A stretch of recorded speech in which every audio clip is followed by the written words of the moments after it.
Hi, it's Hannah here from Physic, and today I thought I would talk a little bit about PMDD in perimenopause. So if you've never heard of it, and a lot of women who have it have never even heard of it, PMDD stands for premenstrual dysphoric disorder, and basically it's a very extreme version of PMS, where often a woman will get severe mental health symptoms like anxiety and depression either right before a period, or occasionally it can happen at the end of a period as well. So a lot of women suffer with this throughout their whole reproductive life, and some find that it gets a lot worse during perimenopause, but I have also seen it happen for the first time around perimenopause, and there's a couple of reasons why that can happen. So in PMDD, often what we see is that the hormones are doing everything hormones would normally do during perimenopause. The problem is that the receptors in the brain can't cope with the progesterone element of it. So they can't cope with a woman's homemade progesterone, and synthetic progesterones that we get in HRT are even harder for the brain to cope with. So HRT often makes matters worse. Antidepressants likewise tend not to help. So really, by the time a woman's tried both of those, she's kind of run out of options as far as medication goes with mainstream offerings, which makes matters worse because now she's got severe mental health symptoms that crop up every month. And some women do actually become suicidal with this. It's a really debilitating condition to have. And mainstream healthcare doesn't always have a lot to offer.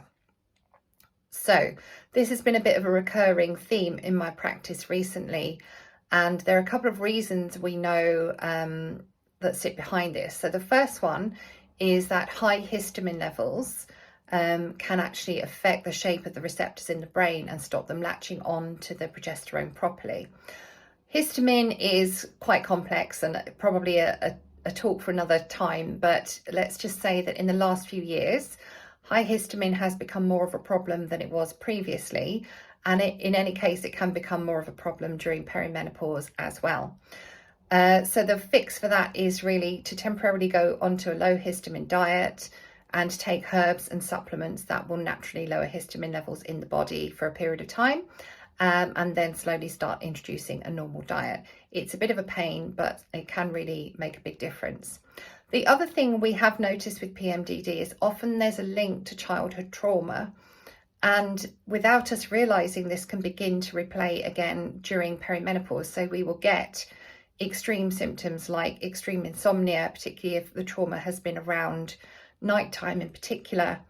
Also extreme anxiety, like I've said, depression, anger, various other things going on. And it's old traumas from childhood that have come back and replayed without us consciously realizing that's what's going on.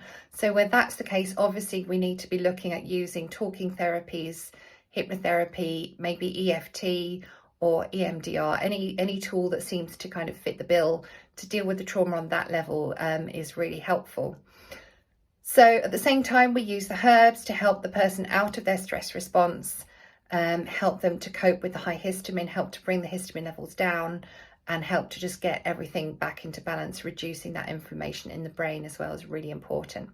Between all of that, often we get really good results in helping women through PMDD as a result of menopause. If this is something that's resonating with you, feel free to get in touch and have a chat with me, because it's quite a fascinating topic to delve into. I hope that helps, and I will see you again soon. Bye.